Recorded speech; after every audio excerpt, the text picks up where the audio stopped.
یەکێک لە جوانیەکانی جەژن سەردانیکردنی یەکدی و گەردەن ئازادیە لە یەک. ئەم سونەتە تا ئێستاش لە سلێمانی بە چڕی زیندوو دەکرێتەوە هاوڵاتیان ماڵ بە ماڵ و دەرگا بە دەرگا دەگەڕێن و پیرۆزبایی و جەژنە پیرۆزە لە یەک دەکەن. ئێمە نەریتی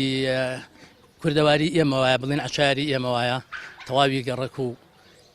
بە چوار دەوری خۆمان ئابێ ئێمە بگەڕین یەکەم ڕۆژی جەژن گەڕەکە تاواکەین دوای گەڕەکمان تاوا کرد سەردانی خزم و کەسیش ئەکەین و بەردەوامی بین تا دوو ڕۆژی جەژن تا سێ ڕۆژی جەژن ئێمە لە پیرۆزباییەک بە تاکیدی دایم بەردەوامین ئەلحەمدوللیلا دوای مانگێکیش بە ڕۆژوو بوون بەڕاستی ئەمڕۆ بەرهەمەکەی ئەمڕۆیە ئێمە شینەکەی شێبێ بخۆین سپاس بۆ خۆی گەورە توانیمان 29 ڕۆژی مانگی ڕەمەزان بە ڕۆژوو بین کە ئێمە سیلەی ڕەحمان جێبەجێ کرد ینی پەیوەندی کۆمەڵایەتیمان جێبەجێ کردووە کە پەیوەندی کۆمەڵایەتیمان جێبەجێ ینی خزمایەتی برایەتی دراوسێتی ڕەفاقەت هەموو شتێکمان کردووە هەر کەسێک لە ئێمە کاتێک کە ئێوێ 30 ڕۆژ بە ڕۆژوو بێ بۆ ئەوەی بتوانێت بەری ڕەنجی ئەو هەموو نوێژ و عیبادەتی خۆی لای ئەڵڵای عەزەوەجەل وەربگرێتەوە ئەبێ لە ڕۆژی جەژنە ئەدایەک بکە جوانترین ئەدا بێ ئەدا ئەبێ بۆ سەردانی نەخۆش پەیوەندی بێ لەگەڵ خزمایەتی پەیوەندی لەگەڵ دراوسێتی من وەکو خۆم لە گەڕەکە بۆ مای 14 ساڵە بێ ئێمە بەم شێوەیە بەردەوامی کۆمەڵە دراوسەی جوان خەڵکی جوان خەڵکی ئەهلی مزگەوت بەردەوامین بەڵێ ئێمە هەمومان بڵێ لە دراوسێتا یەکەگرینەوە بەڵام لە قیبلەشە یەکەگرینەوە ڕۆژی جەژنە واجبی سەرشانتە لە ڕووی ئینسانیەتەوە لە ڕووی دینتۆ لە ڕووی مسلمانیتۆ لە هەموو ڕێکەوە گەردن ئازایی لەو کەسانە بکەی کە ڕۆژێک لە ڕۆژان نەکشەڕ قسێکی ئەها سوعبەت یا شتێک دڵعاززبوونێ لە بەنیانە بووە جەژن یعنی جەژنی گەردن ئازادیە جەژن یعنی تەبای یعنی ئاشبوونەوەی ئەو کەسانەی کە لە یەک زویر بوون پیرۆزە یعنی ئێمەی مسلمان دوو جەژنمانەیە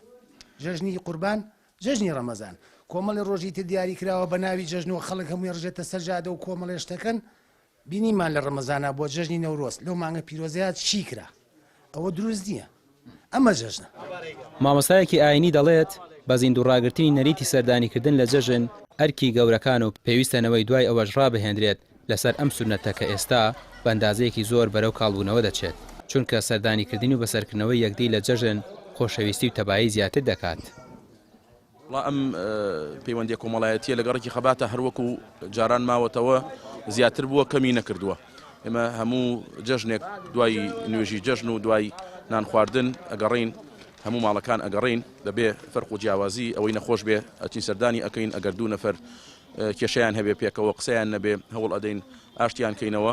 وەکو جەناب فەرمووت من ئەم بەیانیە لە سەعات 8ەوە جگەل لە ئێستا تا خەیری لەمە پێش 102 ماڵگەڕا بووین خوالیمان وەربگرێ و ئینشاءالله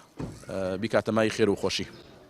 پیر و گەنج و منداڵ لە جەژندا یەکدی بەسەر دەکەنەوە بە تایبەت کەسانی نەخۆش و پەکەوتە پیاوانی گەڕاک پۆل پۆل دەگەڕێن و تەوقە و باوەش بەیەکدا دەکەن و